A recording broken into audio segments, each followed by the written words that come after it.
Good morning मेरे प्यारे बच्चों। तो पिछले क्लास में हमने जे जे थॉमसन जी का परमाणु मॉडल पढ़ा था। क्या पढ़ा था हमने? जे जे थॉमसन जी का परमाणु मॉडल, है ना। तो उसमें हमने ये देखा कि सॉरी तो जे जे थॉमसन जी ने जो अपना परमाणु मॉडल प्रस्तुत किया, उसमें क्या कहा उन्होंने? ये कहा था कि जो प्रोटॉन है, यानी कि जो हमारा जो परमाणु है, वो 10⁻⁻10 मीटर व्यास का एक ठोस गोला माना जा सकता है, जो प्रोटॉनों के कारण धनावेशित होता है तथा जिसमें ऋणावेशित इलेक्ट्रॉन धंसे हुए रहते हैं, और ये इलेक्ट्रॉन परमाणु के धनावेश को संतुलित करते रहते हैं। तो ये जो उन्होंने प्रस्तावना रखी, जो हम जे जे थॉमसन का परमाणु मॉडल के नाम से जानते हैं, इसको क्या ही हुआ? इसकी पुष्टि किसी भी प्रयोग में न होने के कारण इसे समर्थन नहीं हो सका, इसका समर्थन नहीं हो पाया। ठीक है। उसके बाद फिर कौन आए? उसके बाद रदरफोर्ड जी ने अपना नाभिकीय मॉडल को प्रस्तुत किया। जिसमें रदरफोर्ड ने अपना नाभिकीय मॉडल प्रस्तुत किया। अब पिछली क्लास में हमने देखा कि उन्होंने कैसे क्या किया। उन्होंने रदरफोर्ड ने अल्फा प्रकीर्णन, है ना, अल्फा प्रकीर्णन यानी कि अल्फा कण जो कैसे होते हैं? धनावेशित होते हैं, पॉजिटिव होते हैं। ठीक है। तो अल्फा प्रकीर्णन का प्रयोग कर उन्होंने अपना नाभिकीय मॉडल को प्रस्तुत किया। कौन से मॉडल को? रदरफोर्ड का नाभिकीय मॉडल। अब इसमें इन्होंने क्या किया? इस प्रयोग में उन्होंने सोने की एक पतली पन्नी, जिसका जो कितना था, जो जिसका डायमेंशन अगर बोले तो 0.0004 सेंटीमीटर। ठीक है। इतनी पतली पन्नी को लेकर उन्होंने क्या किया? इस पर उन्होंने अल्फा कणों की बमबारी की, जो पॉजिटिव चार्ज के हैं, अल्फा कणों की बमबारी की। ठीक है। बहुत सारे अल्फा कण सोने की पतली पन्नी पर उन्होंने फेंक दिया। तो इससे क्या उन्होंने देखा कि जब अल्फा कण सोने की पतली पन्नी से टकराते हैं, ठीक है, सोने की पतली पन्नी से टकराते हैं, तो थोड़े से ऑब्जर्वेशन उन्होंने किए, थोड़ी सी बातें उन्होंने ध्यान दिया कि क्या क्या हो रहा है। पहला मैंने आपको बताया था कि अधिकांश अल्फा कण पन्नी के आर पार सीधे चले जाते हैं। ठीक है। ये देख रहे हो आप, ये क्या कर रहे हैं? ये जो है, ये अल्फा कण कैसे पन्नी से टकराकर सीधे डायरेक्टली चले जा रहे हैं। ठीक है। यानी कि अप्रभावित, ये अप्रभावित होकर सीधे सोने की पन्नी पर इसका कोई प्रभाव नहीं पड़ रहा, तो ये क्या हो रहा है? ये सीधे निकल रहे हैं। उसके बाद उन्होंने देखा कि कुछ अल्फा कण अपने पथ से विचलित हो रहे हैं। ये देख रहे हो आप, है ना, कि कुछ कण पथ से विचलित हो रहे हैं। ठीक है। फिर बहुत थोड़े से कण ऐसे थे जो पन्नी से टकराकर उसी मार्ग वापस आ गए। कुछ जो है, कुछ अल्फा कण, ठीक है, बहुत ही थोड़े कण पन्नी से टकराकर उसी मार्ग वापस आ गए। अब इन्होंने ये जो प्रयोग किए, ठीक है, इससे जो प्राप्त प्रक्षेण है, इसके आधार पर उन्होंने बहुत सारे निष्कर्ष निकाले। अब उनका निष्कर्ष क्या था, देख लेते हैं। अब इस प्रयोग के कारण जो निष्कर्ष निकाला, उसमें पहला पॉइंट है परमाणु का जो संपूर्ण धनावेश है, यानी कि परमाणु का जो संपूर्ण धनावेश है, यानी कि प्रोटॉन। आपको पता है धनावेश कौन से कण होते हैं? प्रोटॉन होते हैं।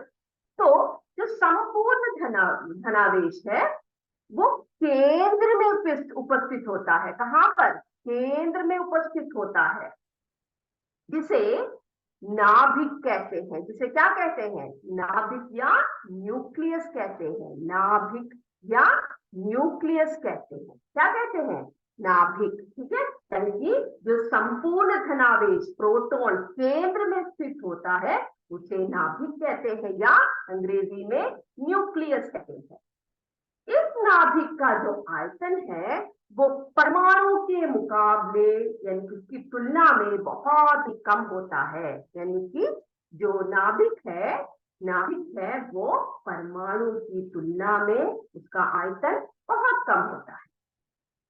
फिर परमाणु का नाभिक ऋणावेशित इलेक्ट्रॉनों से घिरा रहता है। ठीक है, इलेक्ट्रॉन ऋणावेशित होते हैं, है ना। तो उन्होंने क्या कहा कि परमाणु का जो नाभिक है, जहां पर प्रोटॉन होता है, धनावेश होता है, उसके चारों ओर किससे घिरे रहते हैं? इलेक्ट्रॉनों से घिरे रहते हैं जो ऋणावेशित होते हैं। इलेक्ट्रॉनों से घिरे रहते हैं जो ऋणावेशित होते हैं। फिर प्रयोग में अधिकांश अल्फा कण जो पन्नी के आर पर सीधे चले गए, ये हमने देखा, सीधे चले गए। क्यों? इसका कारण क्या बताया उन्होंने? क्योंकि परमाणु का अधिकांश भाग खोखला है। ठीक है, जो खोखला भाग था, ठीक है, खोखला, अधिकांश भाग खोखला है। तो अल्फा कण जहां जो खोखले भाग में से निकले तो उनको किसी से टक्कर नहीं देना है ना। तो वो क्या कहते हैं? प्रभावित होकर सीधे निकल गए, अप्रभावित होकर सीधे सीधे निकल गए। राइट। फिर तो उन्होंने ये पता लगाया कि अधिकांश भाग क्या है? खोखला है।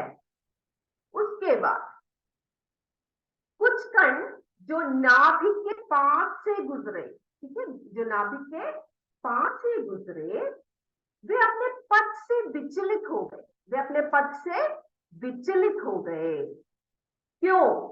क्यों विचलित हो गए? क्योंकि नाभिक और, ठीक है, ये देखो नाभिक के पास से गुजर रहे हैं, ये पॉजिटिव पॉजिटिव पॉजिटिव, ठीक है, धनावेश है यहाँ पर पूरा।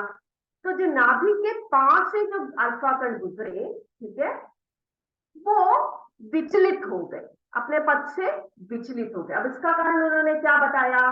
कि उन्होंने ये बताया कि नाभिक और अल्फा कण दोनों पर समान आवेश थे। आपको पता है नाभिक में पॉजिटिव चार्ज है, और मैंने आपको बताया कि अल्फा कण भी पॉजिटिव होता है ना। तो जो एक जैसे चार्जेस होते हैं, जैसे पॉजिटिव और पॉजिटिव, तो वहां पर क्या होता है? वहां पर आकर्षण नहीं होता, वहां पर ये प्रतिकर्षण होता है। प्रतिकर्षण होता है, ठीक है, प्रतिकर्षण से हम ये प्रतिकर्षित हो गए, आकर्षित नहीं हुए। आकर्षित होते तो क्या होता? ये प्रतिकर्षित हो गए, तो जुड़े होते, है ना। तो प्रतिकर्षित होने के कारण ये अपने पथ से विचलित होकर, भाई तुमसे मेरा क्या मुकाबला, तुम तो मेरे बराबर ही हो, ठीक है, यानी कि अल्फा कण भी पॉजिटिव और क्या नाभिक में प्रोटॉन भी जो है वो भी पॉजिटिव। तो क्या हुए? ये जो कण है ये विचलित हो गए। समझ में आ गया आपको ये? अब फिर क्या बोला उन्होंने? जो अल्फा कण नाभिक से सीधे टकराए, वे नाभिक के द्रव्यमान के कारण वापस मुड़ गए। ठीक है, तो यहां पर मैक्सिमम नंबर ऑफ क्या है? पॉजिटिव चार्ज है, ठीक है, प्रोटॉन के कारण नाभिक में। तो जो अल्फा कण नाभिक से टकराए उसके द्रव्यमान के कारण, उसके मास के कारण वो वापस मुड़कर आ गए, क्योंकि उनसे टक्कर लेना तो मेरे बस की बात नहीं है। ठीक है, तो जो अल्फा कण नाभिक से जाकर टकराए वो वापस उसी स्पीड से वापस आ गए।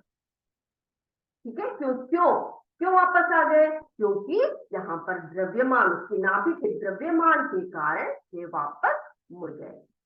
इतनी बात क्लियर हो गई सबको? क्लियर है? ठीक है, ये मिटा दूं मैं इसको। ये बात क्लियर हो गई ना आपको? अब देखो, इन्हीं निष्कर्षों के आधार पर इन्होंने क्या किया, रदरफोर्ड जी ने अपना नाभिकीय मॉडल को प्रस्तुत किया। ठीक है, रदरफोर्ड जी ने अपना नाभिकीय मॉडल प्रस्तुत किया और इसी नाभिकीय मॉडल के लिए इनको 1908 में क्या मिला, नोबेल पुरस्कार मिला। ठीक है, नोबेल पुरस्कार से इनको सम्मानित किया गया। किस मॉडल के लिए, इनके नाभिकीय मॉडल के लिए, रदरफोर्ड जी के नाभिकीय मॉडल के लिए इनको 1908 में नोबेल पुरस्कार से सम्मानित किया गया। ठीक है, अब क्या हुआ, ये तो उन्होंने प्रस्तुत कर दिया, लेकिन विभिन्न वैज्ञानिकों ने रदरफोर्ड के परमाणु मॉडल की आलोचना की। अब तो ये तो होना ही था, है ना। क्या हुआ, बहुत सारे वैज्ञानिकों ने क्या किया, इनका जो मॉडल है इस पर आलोचनाएं करना शुरू कर दिया। वे अपने अपने प्रयोग करने शुरू कर दिए उन्होंने, और उन लोगों ने ये दर्शाया कि इस प्रकार का जो परमाणु है, ये देखो उन्होंने क्या कहा था कि ये परमाणु है और इसके नाभिक में जो है, इसके नाभिक में क्या है, पॉजिटिव चार्ज है ना, यानी कि प्रोटॉन से भरा हुआ है। और उन्होंने क्या कहा कि इलेक्ट्रॉनों से ये घिरे रहते हैं, इलेक्ट्रॉनों से घिरे रहते हैं, ये कहा था उन्होंने। तो बाकी जो साइंटिस्ट ने, उन लोगों ने क्या बताया कि ऐसा परमाणु, इस प्रकार का जो परमाणु है जो रदरफोर्ड जी ने अपने इसमें बताया, नाभिकीय मॉडल में बताया, ऐसा परमाणु स्थायी नहीं हो सकता। क्यों नहीं हो सकता, क्योंकि नाभिक के चारों ओर चक्कर लगाने वाले जो इलेक्ट्रॉन है, उनकी ऊर्जा लगातार चक्कर लगाते जा रहे हैं ये। ठीक है, तो ऊर्जा लगातार कम होती जाएगी और अंत में क्या होगा, ये इलेक्ट्रॉन घूमते घूमते घूमते लास्ट में इस नाभिक में आकर गिर जाएंगे और इस पर ये परमाणु का जो अस्तित्व है वो खत्म हो जाएगा। क्लियर।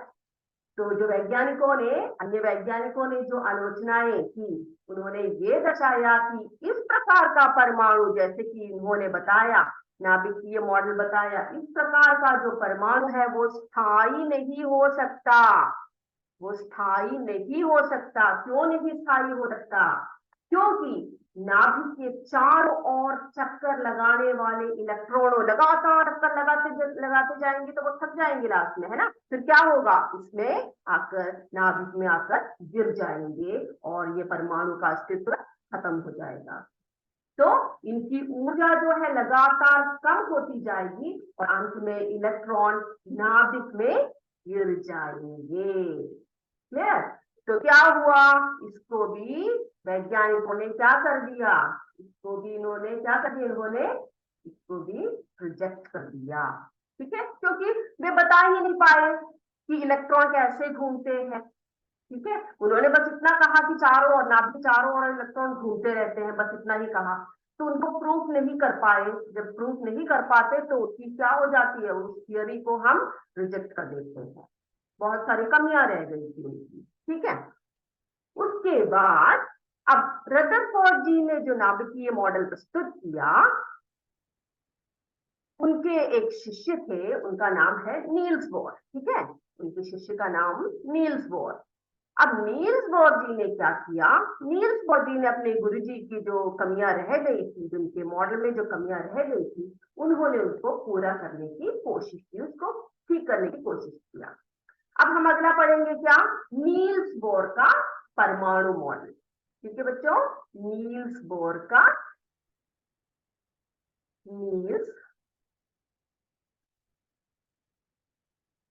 नील्स बोर का परमाणु मॉडल।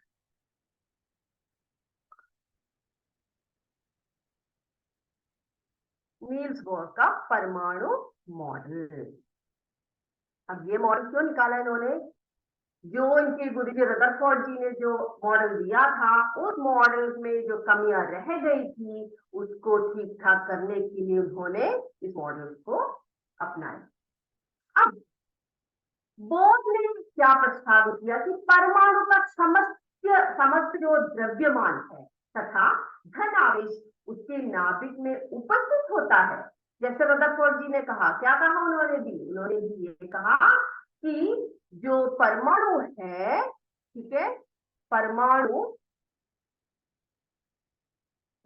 का समस्त द्रव्यमान, समस्त कंप्लीट मास, ठीक है, पूरा द्रव्यमान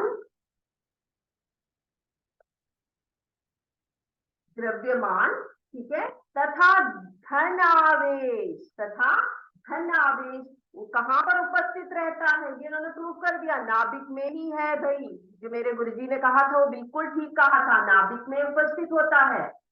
तथा इलेक्ट्रॉन, ठीक है, तथा इलेक्ट्रॉन नाभिक के चारों ओर घूमते हैं। लेकिन उन्होंने ये बात एकदम क्लियर कर दी कि इलेक्ट्रॉन भाई कैसे घूमते हैं। उन्होंने कहा कि जो नाभिक के चारों ओर इलेक्ट्रॉन घूमते हैं वो स्थिर या अचर कक्षाओं में घूमते, ऐसे ही नहीं घूमते रहते हैं, ठीक है, ऐसे ही नहीं घूमते हैं।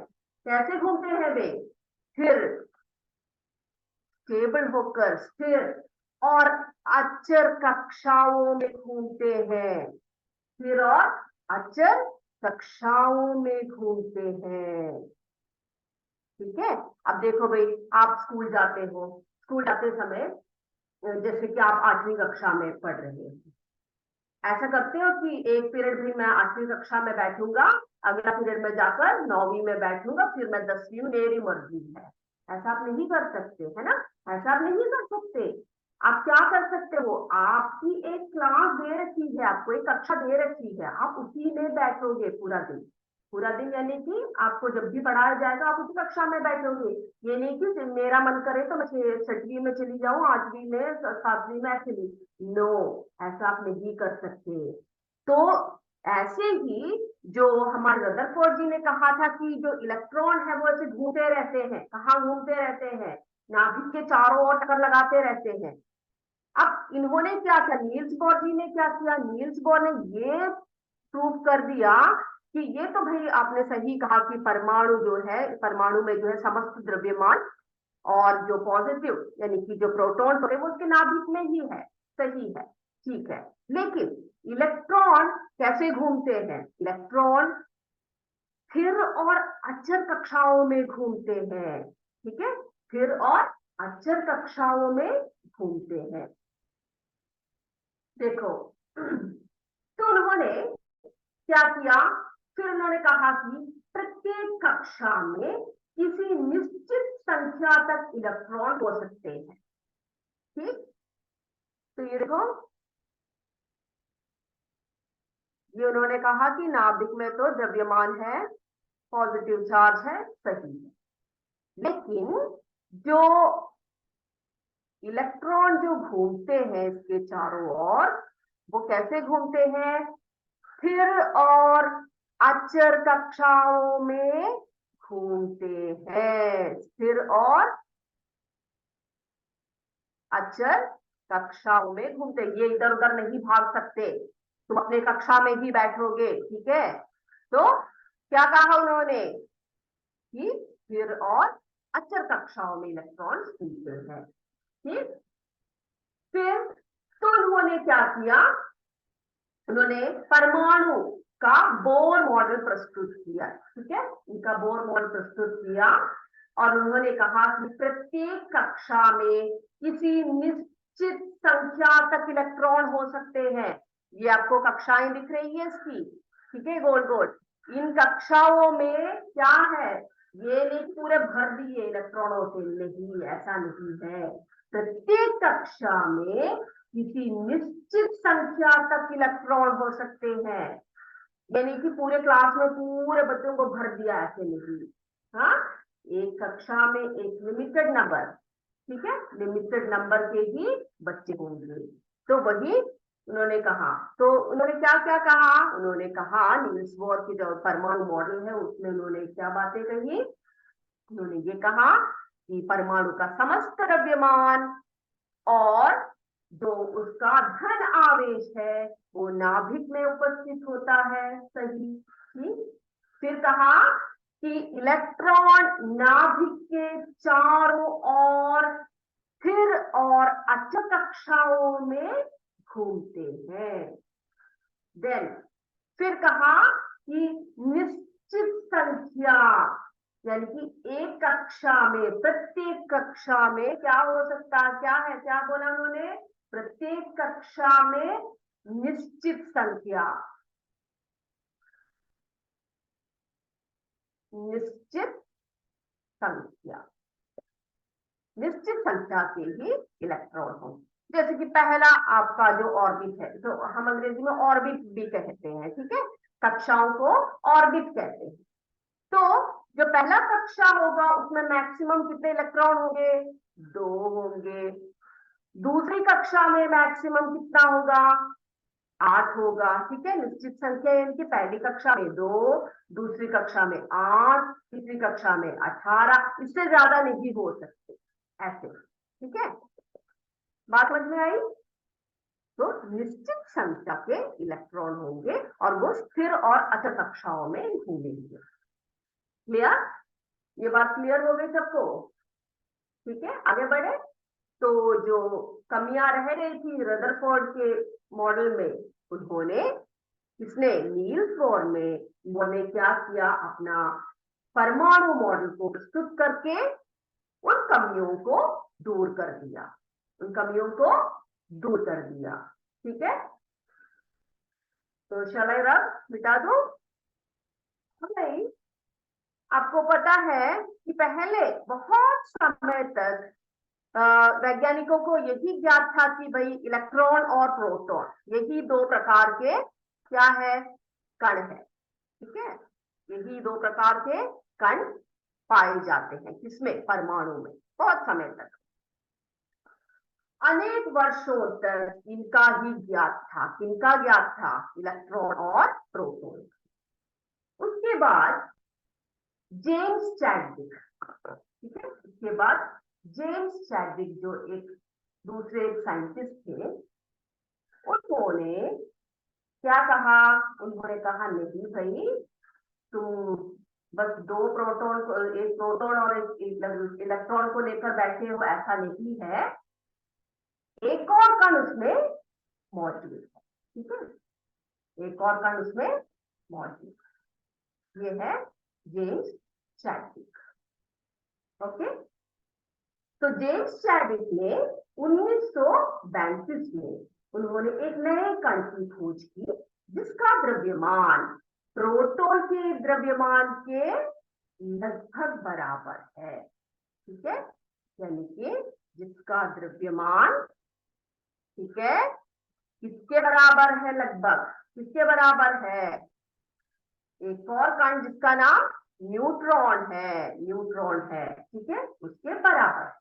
परंतु उसमें कोई क्या नहीं है, आवेश नहीं है, उसमें कोई आवेश नहीं है। इस उदासीन कण को, इसमें क्या नहीं है, ना तो पॉजिटिव चार्ज है ना तो नेगेटिव चार्ज है। ठीक है, इसका नाम उन्होंने क्या दे दिया, न्यूट्रॉन, इसका नाम उन्होंने न्यूट्रॉन कर दिया, न्यूट्रॉन। ठीक, न्यूट्रॉन। अब नाभिक जिसमें परमाणु का लगभग सारा द्रव्यमान उपस्थित होता है, ठीक है, यानी कि जो नाभिक है, जैसे कहा था, नाभिक में सारा द्रव्यमान और पॉजिटिव कण प्रस्तुत होते हैं, उसमें प्रोटॉन तथा न्यूट्रॉन, ये देख रहे हो आप, ये देखिए, ठीक है। अब जैसे कि हमारे जिसने बोला था, नील्स बोर ने कहा था कि ये जो है, ये देखो, ये ऑर्बिट है, कक्षाएं हैं, इनमें क्या घूमते रहते हैं, इनमें इलेक्ट्रॉन स्थिर कक्षाओं में स्थिर घूमते हैं, अचल घूमते हैं। फिर न्यूट्रॉन, जो न्यूट्रॉन की जो है खोज की गई, ठीक है, चैडविक ने, जेम्स चैडविक ने क्या किया, न्यूट्रॉन की खोज कर दी। तो अब पूरा हो गया परमाणु का स्ट्रक्चर, ये देखो, इलेक्ट्रॉन घूम रहे हैं, नाभिक में क्या क्या है, नाभिक में प्रोटॉन तथा न्यूट्रॉन है। ये लाल रंग का प्रोटॉन, ये पीले रंग में दर्शाया गया है न्यूट्रॉन को। इलेक्ट्रॉन जो है नेगेटिव चार्ज होता है, प्रोटॉन पॉजिटिव चार्ज होता है, न्यूट्रॉन का कोई चार्ज नहीं होता। इसे हम क्या कहते हैं? इसे हम उदासीन कहते हैं। ठीक है, ये उदासीन कण है न्यूट्रॉन। क्लियर हो गई बात? ये सबको क्लियर है ना? तो ये तो थी जेम्स चैडविक जी ने भी, जो उन्होंने अपना नए कण की जो खोज की। ठीक है, ओके। अब आगे बढ़ते हैं हम लोग। अब आगे बढ़कर हम देखेंगे परमाणु संख्या या परमाणु क्रमांक। अगला हमारा टॉपिक है परमाणु संख्या, जिसे हम एटॉमिक नंबर कहते हैं। परमाणु संख्या तथा या परमाणु क्रमांक क्या चीज? ओके, अगला टॉपिक है परमाणु संख्या। परमाणु संख्या, ठीक है, परमाणु संख्या या परमाणु क्रमांक, जिसे हम अंग्रेजी में एटॉमिक नंबर कहते हैं। Atomic number, okay, atomic number. अब ये क्या चीज है देखते हैं। तो किसी भी तत्व का जो परमाणु है उसके नाभिक में उपस्थित, ठीक है, किसी भी परमाणु यानी कि किसी भी तत्व के परमाणु के नाभिक में उपस्थित प्रोटॉनों की संख्या उस तत्व की परमाणु संख्या कहलाती है। क्या कहा हमने?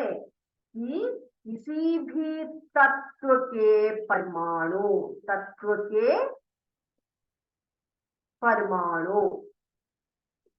किसी भी तत्व के परमाणु में क्या जो प्रोटॉनों की संख्या है, प्रोटॉनों की संख्या, प्रोटॉनों की संख्या उस तत्व का परमाणु संख्या अथवा परमाणु क्रमांक कहलाती है।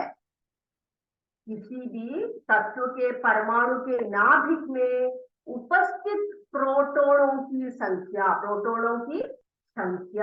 क्या कहलाती है? परमाणु संख्या कहलाती है या परमाणु क्रमांक कहलाती है।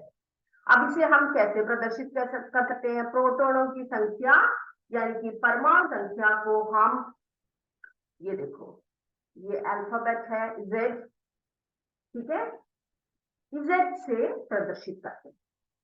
यानी कि परमाणु संख्या, परमाणु Z यानी कि परमाणु संख्या। कैसे डिनोट करते हैं हम परमाणु संख्या को? अंग्रेजी के लेटर कैपिटल Z से हम इसको प्रेजेंट करते हैं। ठीक है, फिर ये जो परमाणु जो है वो उदासीन होता है। क्यों? क्योंकि पॉजिटिव चार्जेस भी है, नेगेटिव भी है। इसीलिए किसी परमाणु में जितने प्रोटॉन होते हैं उतने ही इलेक्ट्रॉन भी होते हैं। यानी कि प्रोटॉनों की संख्या इज इक्वल टू न्यूट्रॉन, इलेक्ट्रॉनों की संख्या। ठीक है, जितने प्रोटॉन होते हैं उतने ही क्या होते हैं? इलेक्ट्रॉन होते हैं। तो जो हमारा परमाणु है वो उदासीन हो जाता है। वाई? क्योंकि ये पॉजिटिव है, ये नेगेटिव है, तो जितने भी पॉजिटिव जितने भी नेगेटिव है वो सारे मिलकर क्या हो जाएंगे? न्यूट्रल हो जाएंगे। राइट? तो ये बात समझ में आ गई। परमाणु संख्या क्या है? परमाणु संख्या या परमाणु क्रमांक किसे कहते हैं? किसी तत्व के परमाणु के नाभिक में उपस्थित प्रोटॉनों की संख्या उस तत्व के परमाणु संख्या अथवा परमाणु क्रमांक कहलाती है। और उसे हम कैपिटल Z में रिप्रेजेंट करते हैं। ठीक है, इसको कैपिटल Z में प्रदर्शित करते हैं। यानी परमाणु संख्या क्या है? Z। ठीक, परमाणु संख्या क्या है? नंबर ऑफ प्रोटॉन्स, यानी जितने प्रोटॉन प्रेजेंट है उसे हम परमाणु संख्या कहेंगे। ठीक? जैसे कि एक तत्व के परमाणु में, एक तत्व के परमाणु में फॉर एग्जाम्पल 2 है, 2 क्या है, 2 प्रोटॉन है, ठीक है, तो उसकी परमाणु संख्या क्या हुई, 2 हुई। ठीक, अगर 8 है तो उसकी परमाणु संख्या क्या हुई, 8 हो गई। तो ये क्लियर हो गई आपको, जो उसके नाभिक में, परमाणु के नाभिक में उपस्थित प्रोटॉनों की संख्या उस तत्व की परमाणु संख्या, ठीक है, अथवा परमाणु क्रमांक कहलाती है, उसे हम Z से प्रदर्शित करते हैं। और परमाणु उदासीन होता है क्योंकि जितने प्रोटॉन होते हैं उसके जितने प्रोटॉन इस परमाणु में होते हैं उतने ही इलेक्ट्रॉन भी उसमें प्रेजेंट होते हैं, तो बराबर हो गए सब, ठीक है, न्यूट्रल हो गए। क्लियर हो गया ये सब। तो आज हमने क्या क्या पढ़ा, आज हमने रदरफोर्ड का नाभिकीय मॉडल पढ़ा, ठीक है, और उसमें उन्होंने क्या क्या प्रयोग किए वो सब हमने पढ़ लिया। अल्फा कणों का बमबारी करते समय उन्होंने क्या क्या निरीक्षण किए और उसके आधार पर उन्होंने क्या क्या निष्कर्ष निकाले, ये भी हमने पढ़ लिया। फिर हमने पढ़ा कि उनके मॉडल को एक्सेप्टेंस नहीं मिल पाया, ठीक है, कुछ कमियां रह गई थी, और उन कमियों को किसने पूरा कर दिया, नील्स बोर ने अपना परमाणु मॉडल प्रस्तुत करके उन कमियों को उन्होंने दूर कर दिया। उन्होंने कहा कि परमाणु का समस्त द्रव्यमान तथा धन आवेश उसके नाभिक में उपस्थित होते हैं तथा इलेक्ट्रॉन नाभिक के चारों ओर स्थिर और अचर कक्षाओं में घूमते हैं और प्रत्येक कक्षा में किसी निश्चित संख्या तक इलेक्ट्रॉन हो सकते हैं। ठीक, और उन्होंने हाइड्रोजन के परमाणु मॉडल को भी दर्शाया। ओके, और 1932 में जेम्स चैडविक ने एक नए कण की खोज की जिसका द्रव्यमान प्रोटॉन के द्रव्यमान के लगभग बराबर था, परंतु उस पर कोई आवेश नहीं था, और इस उदासीन कण को उन्होंने न्यूट्रॉन नाम दे दिया। ठीक है, तो नाभिक में, यानी कि नाभिक जिसे परमाणु का लगभग सारा द्रव्यमान उपस्थित होता है, उनमें प्रोटॉन और न्यूट्रॉन भरे होते हैं। क्लियर? तो अब आज की कक्षा हम यही समाप्त कर देते हैं, कल फिर मिलेंगे, अगली कक्षा में फिर मिलेंगे आपसे, तब तक ये सब अच्छे से पढ़कर आइएगा। ठीक है, इसी के साथ आज की कक्षा समाप्त करते हैं। जय विद्या शक्ति, जय हिंद, जय भारत। धन्यवाद मेरे बच्चों।